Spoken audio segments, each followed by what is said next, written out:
Here's a real quick tutorial how to change radiators on a 2018 Chevy Silverado 1500 with a 5.3 with trailer package. First step is removing the upper radiator shroud.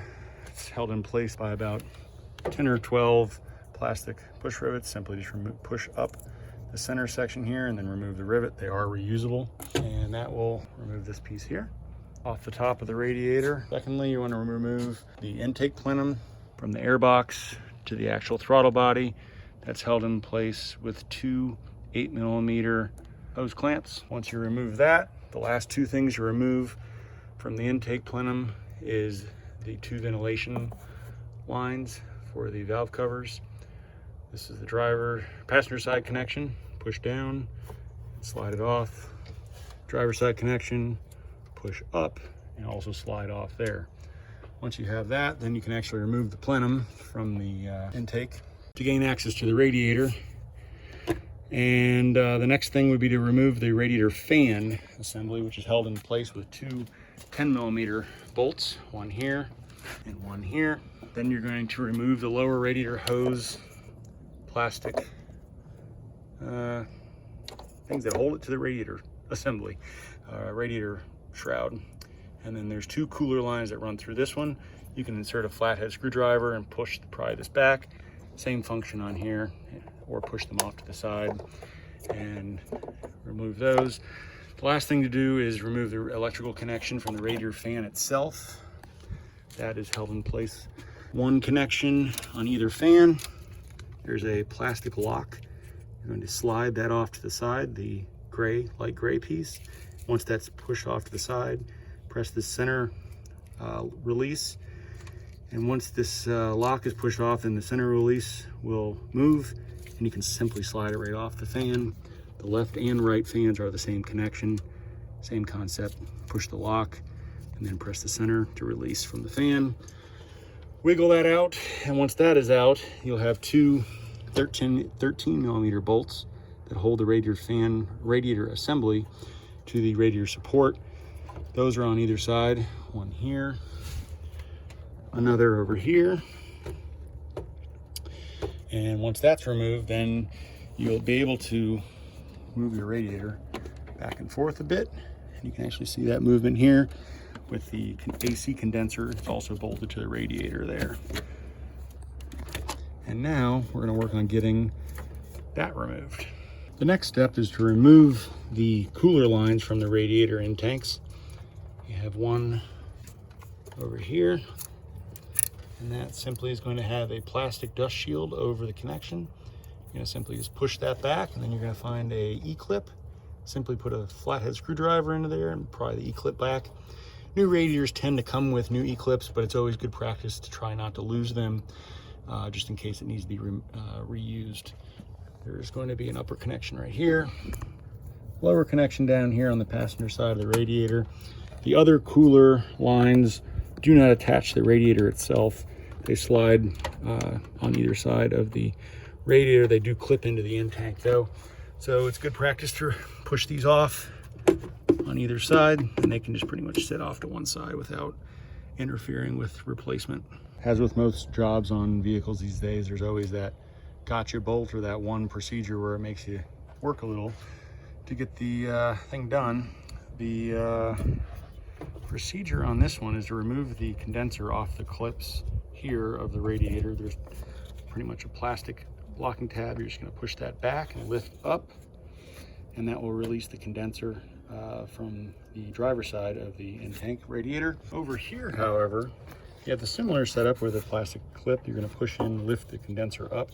However, prior to doing that, there is a 10mm bolt right down here that holds the connections to the intake of the radiator.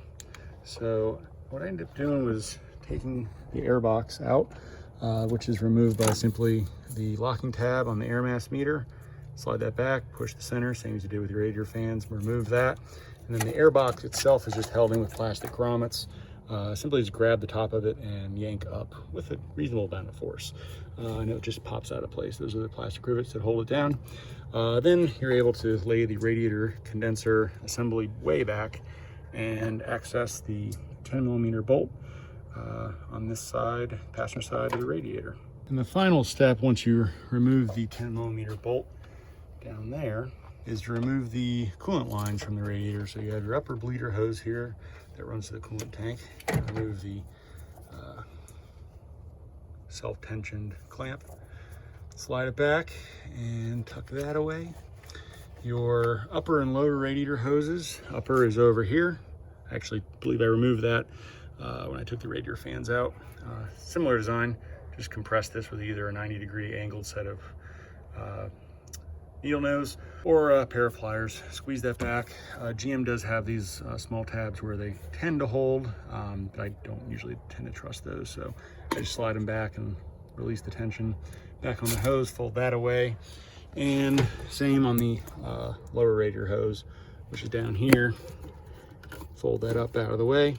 And once that is removed and your 10mm is removed from the condenser assembly, lift the condenser assembly up off these little connection points here, and now you can remove the radiator. One thing to check on your new radiator before you install it is to remove the lower rubber mounts where it sits into the radiator here, and they are in the frame here. I tend to reinstall them there, and then that way the radiator, when you go to slide it in, they're ready to roll. There's not really many tricks or tips to reinstall other than the good old saying, installation is the reverse of disassembly. Make sure that your condenser cooler assembly is set back into the notches of the radiator. Push down, they'll clip into place. And be sure to refit that one 10mm bolt down there where the cooler lines. One small thing to note is to make sure you refit the upper air cowling on top of the condenser assembly here. Kind of snaps into the side pieces, and then when we refit the two 13mm bolts, pushes all this back. Next, you refit your cooler lines, and what you want to make sure you do is when you go to fit the cooler line, make sure it fully snaps into place. Like I said, the new genuine radiator comes with new clips. Seat the cooler line in, push it in until it snaps, and then what I usually grab the line, shake it, and try to pull it off just to ensure that it's clipped all the way in, and refit your dust cap over the top. Here's the installation of the upper cooler line. You're simply just going to push into the radiator in tank until you hear it clip in, shake and pull, it's all the way on, and refit the dust cap. When refitting the fan assembly, ensure that the lower tabs are in the actual lower tab support bracket for the bottom of the radiator. If you take the radiator and move it back and forth, you'll actually see that the top is unsecured, but the lower portion is in place. And then you're simply just going to refit two 10mm bolts, one on this side and one on the passenger side. The next step is to make sure the lower radiator hose is refit into the plastic brackets on the bottom of the radiator fan shroud, and then refit your harnesses for the radiator fan, left and the right. Basically, you're going to fit the harness onto the fan,